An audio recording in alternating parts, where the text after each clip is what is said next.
Welcome to Optimal Health Weekly with your host, Steve Adams. This podcast is for highly driven professionals, CEOs, and entrepreneurs who know health is the first wealth. Join us each week for a mix of expert interviews and solo episodes on health topics relevant to your busy life.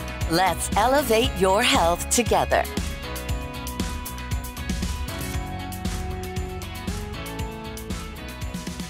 Okay, today we have Tiger Chief Medical Officer, Dr. Matthew McNamee on the Tiger Optimal podcast. Welcome, Dr. Matt. Thanks, Steve. How you doing? Good. Today we're going to talk about a subject that it captures and catches a lot of people, and that is difficulties in regulating blood sugar levels. And I guess just to start out, Dr. Matt, just in your experience of all the patients that you've worked with since you began practicing, what kind of percentage of people 50 plus do you see where they're starting to crouch into that pre-diabetes stage, or they're actually in it? I would say at least 80, 85. Wow. Percent, almost 90 maybe. I mean, there's people that have thin frames, that have insulin resistance. In the last 15 years, I would say the bulk of the population has some degree of insulin resistance. They're not going to pick it up on most of their traditional markers. It won't be brought up. When we look at it through an optimal lens through like functional medicine, we like the insulin levels to be in a tighter range. We like the blood sugars, the glucose to be in a tighter range. Yeah. We like your 3-month blood sugars, the hemoglobin A1C to be in a tighter range. So a lot of people, they're creeping up on the pre-diabetes marker, which will flag. They'll see a high glucose or a high hemoglobin A1C, or even borderline, it'll show high.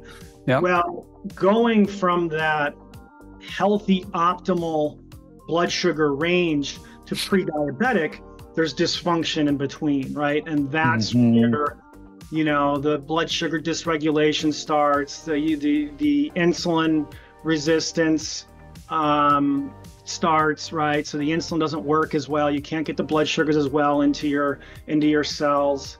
So, 80 to 90%. And so let's do this. My population, right? That's the people we see, right? So let's talk about let's talk about the ways we test this, because you said 3 things there.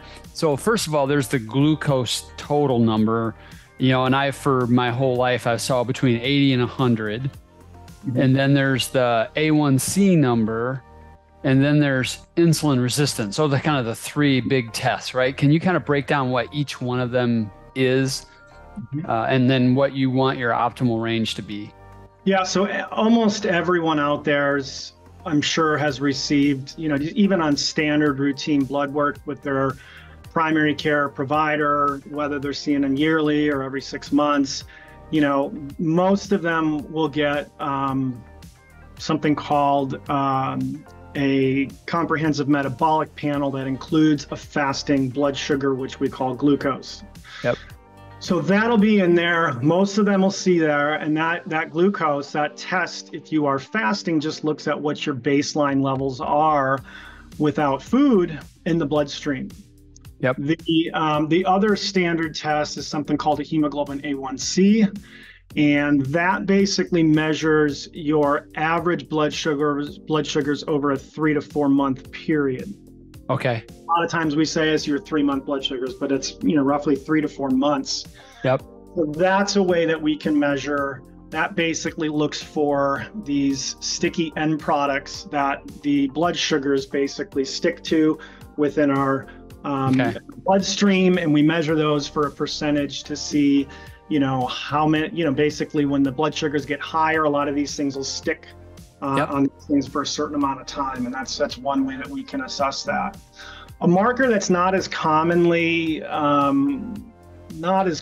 looked at would be like a fasting insulin. So just like your fasting blood sugars, we would look at an insulin. Insulin's the hormone that the pancreas produces to kind of like a lock and key The key would be the key would be the insulin. The lock would be the receptor on our cells to basically, to open up the door to allow the glucose or the blood sugars into the cells for fuel, right? So anyway, the fasting, insulin, that's one of the things that you will see to start to kind of creep up just a little bit out of that more optimal range in the beginning. Even if we run this on, any of the standard companies, LabCorp and Quest, I mean, their range is quite high for you to look for fasting insulin. It means, I think even like 20 I've seen before is like normal, right? Where, most functional medicine practitioners, roughly aim for the 3 to 5, 6, 7, 8, range, somewhere around there. Question, is that insulin resistance score? Is that what you're saying? It would be insulin resistance would be, I typically consider over a 5.5 or a 6 would be, if you had a 7 problematic. That would be, I wouldn't call it problematic. It's just a little bit of a hint saying that your body's producing a little bit. It's basically, I don't know, use this analogy. It's like your brain saying, hey, we don't have enough keys to open the door. Go to Ace Hardware, pump out a bunch more keys, make some more keys. Work just fine. They're brand new keys. So the keys aren't the issue. It's the receptor or the locks that get rusty. Yep. So in a sense, right, if we can get a wire brush, clean up the receptors, they start working better. You don't need to push out as much insulin to open the door, basically. So perfect. Okay. What are your optimal range for A1C? I like it, basically a 5.3 or under. Got it. Yep. And a lot of times, probably I wouldn't want it below like a 4.8, right? Which I don't see under 4s that often. And the general broad public, they're shooting for 5.8 or less, right? Typically.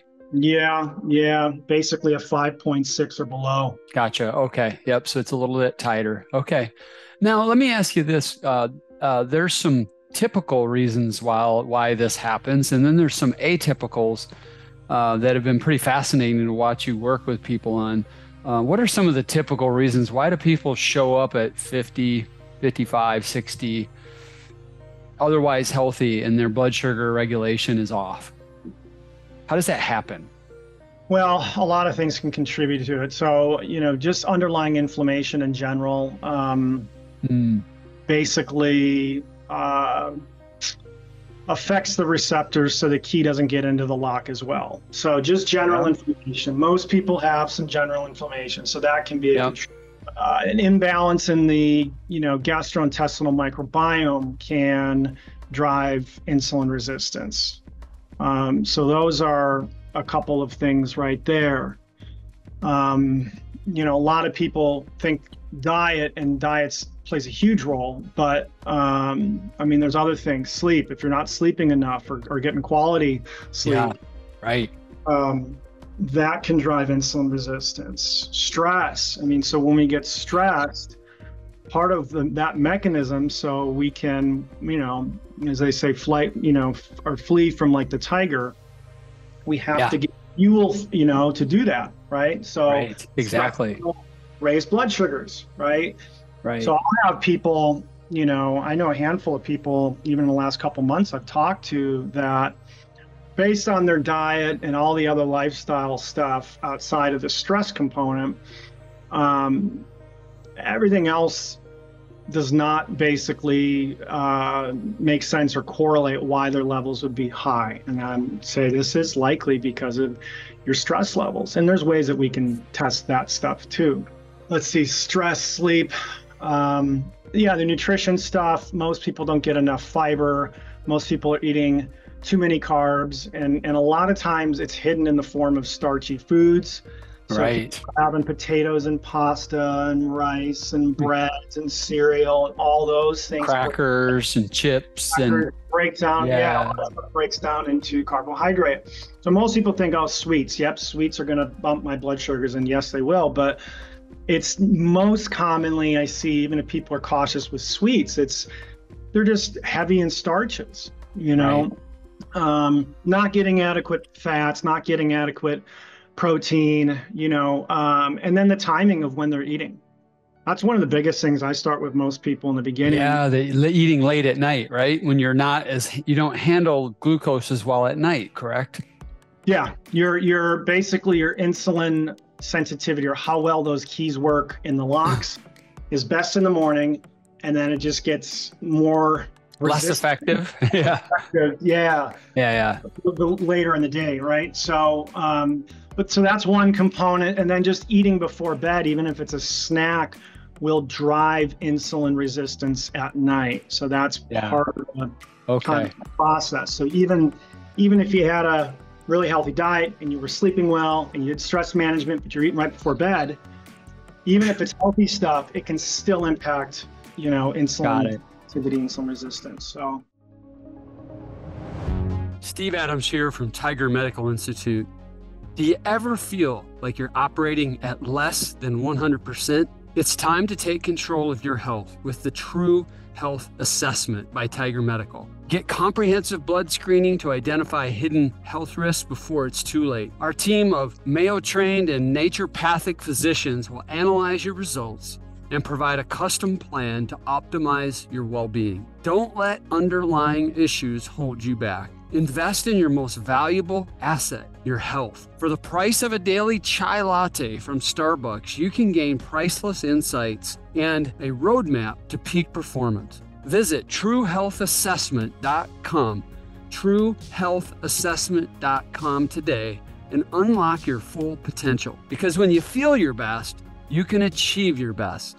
That's true health. And you know, and I've seen you also work with some of our clients where either gluten or some other substance in the body is mimicking something. I remember you've talked about this in the past, and it'll create these weird, scores in terms of blood sugar balance, and you've been able to remove that and correct things. Talk about that a little bit. Yeah, that's a little less. Much less common. That's more with autoimmune reactivity to things like the pancreas and other organs or tissues in the body. So we've talked about that, where someone's had early relatively recent onset of autoimmunity to their pancreas gland, starts to kind of kill off some of those cells. They don't produce insulin as well, and if you can lower the immune reaction in the body, you can preserve some of that damage basically from happening, or prevent some of the damage from happening and preserve some of the function. Yep. That's what we've done in the past. Yeah, that's something called molecular mimicry, where, it could be a food, it could be a pathogen, it could be a toxin, something that's foreign to the body, looks similar enough in the amino acid kind of structure of the protein that the body confuses it with something in the body. Wow. The immune system says, this is, looks like that. We think it's that, so let's attack that. Right. I remember early on, without naming names, the patient that had Yep. Type 1 diabetes as a 60-year-old. Yeah, and what we're talking about is the majority of the population that I see, probably well over 95%, if not more, probably more, have this, either a late onset, or it's more of a lifestyle, based onset. I mean, they've even got kids these days, that are struggling with not only blood sugar problems, liver problems, because consuming too many, carbohydrates, specifically like, fructose, high fructose corn syrup, things like that are just kind of taxing the system, right? Yeah, right. Kids are dealing with, blood sugars and becoming overweight and liver problems because of all that, that's really good information. And so, what's the, it's just really interesting because, a person can be, I'll just be honest and share right here. I'm fine sharing it. I had, for the first time in my life, blood sugar regulation problems the last time you looked at my labs within the last 3 months. And you know me, I eat clean. I work out. I sleep really well. But I did have a lot of stress because we had a family member who almost died recently. And also, I would say I also had fallen into some bad habits with a lot of gluten and carbs again. And I'm just at a stage of life at 60 years old where it caught up to me. And so I've cleaned it up and and I'm tall and thin. So it's no immunity to this, right? No, not at all. No, Yeah. they'll a lot of people can be thin and still have, issues with blood sugars or cholesterol and things like that. So Sure. And what's generally, so you get somebody that fits that profile, they're middle-aged, they've not taken good care of themselves, they have a lot of stress and pressure in their lives. Besides, and we work with all of our clients, managing their stress, improving their sleep. If you get those two out of the way, what do you really go after to try to get them on reversing it? Because you can reverse this. You can lower these numbers and get them back in the range.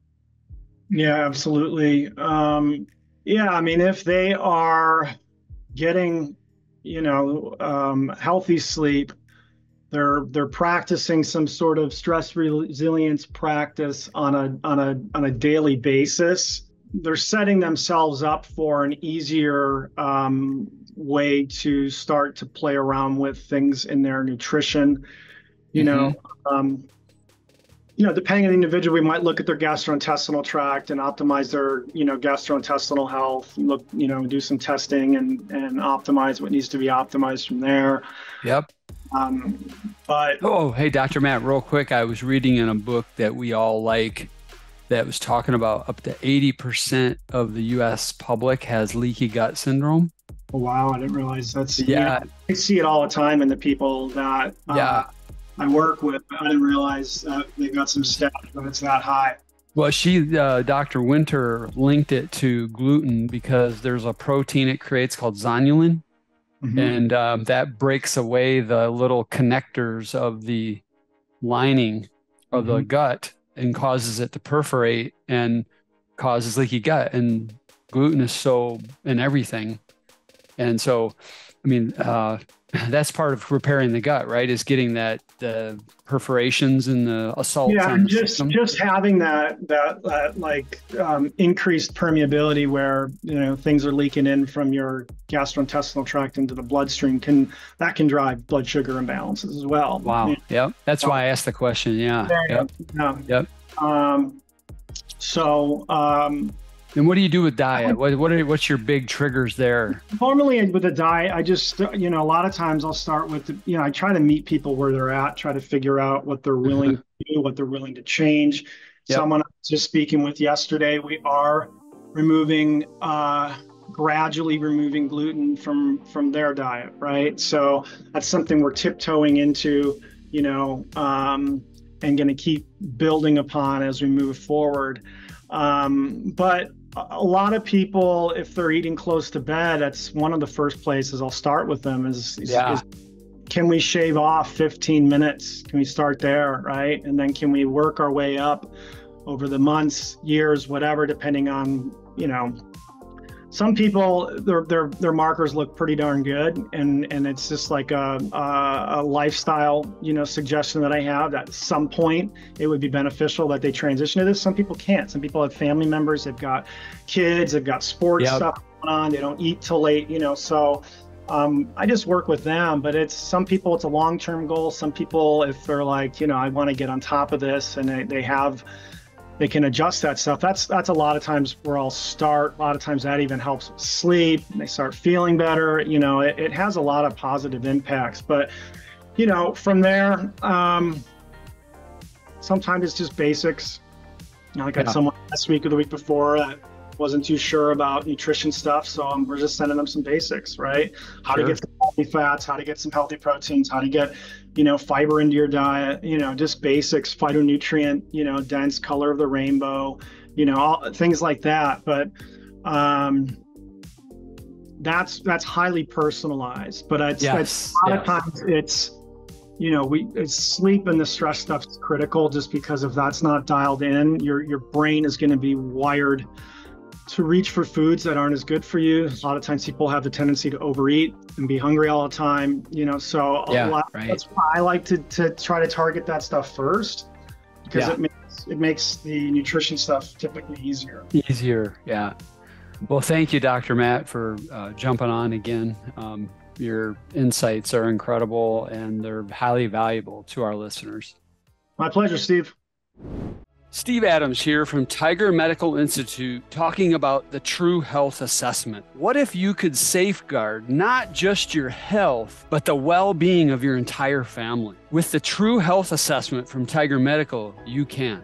Our comprehensive blood screening identifies hidden risks before they become major issues. Our elite team of Mayo Clinic trained and naturopathic physicians then create a customized plan to optimize your health for years to come. When you prioritize your wellness, you ensure you can be fully present for the people you love most. Don't let preventable issues cut that time short. For less than the cost of a daily latte, you can gain peace of mind and a clear path to sustained vitality.